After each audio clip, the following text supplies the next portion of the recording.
अस्सलामुअलैकुम नाज़रीन, मैं हूं आपकी मेज़बान नाइला भट्टी और आप देख रहे हैं कसरे नूर न्यूज़ HD। खबरों के सिलसिले को आगे बढ़ाते हुए नजर डालते हैं आज की ताज़ा तरीन अपडेट्स पर। ओस्ता मोहम्मद बलोचिस्तान ब्यूरो चीफ नज़ीर अहमद इमरानी।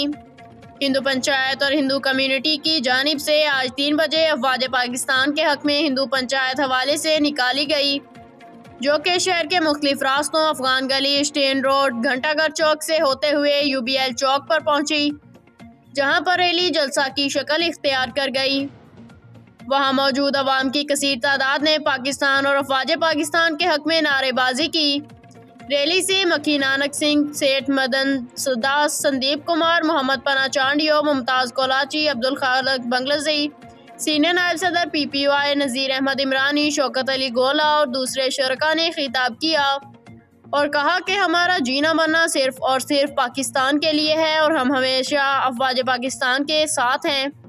आजकल जो चंद अनासर अफवाज पाकिस्तान के खिलाफ गलत प्रोपेगेंडा कर रहे हैं, हम हिंदू कम्युनिटी वाले इसकी पुरजोर मजम्मत करते हैं और इनको बताना चाहते हैं कि कोई भी महाज हो, चाहे जंग हो या सोशल मीडिया, हम हर महाज पर पाकिस्तान अफवाज के साथ हैं और शाना बशाना साथ रहेंगे। आखिर में मक्खी नानक सिंह ने तमाम दोस्तों का शुक्रिया अदा किया और कहा कि हिंदू हो या मुसलमान, सब पाकिस्तान में रहने वाले सब पाकिस्तानी हैं। पाकिस्तान जिंदाबाद, पाकिस्तानी अफवाज जिंदाबाद। अब तक के लिए इतना ही। मज़ीद खबरों और अपडेट्स के लिए देखते रहिए कसरे नूर न्यूज़ HD। ताज़ा तरीन अपलोड्स की नोटिफिकेशन हासिल करने के लिए हमारे चैनल को सब्सक्राइब करें और साथ में दिए गए घंटी के निशान को दबाना ना भूलें।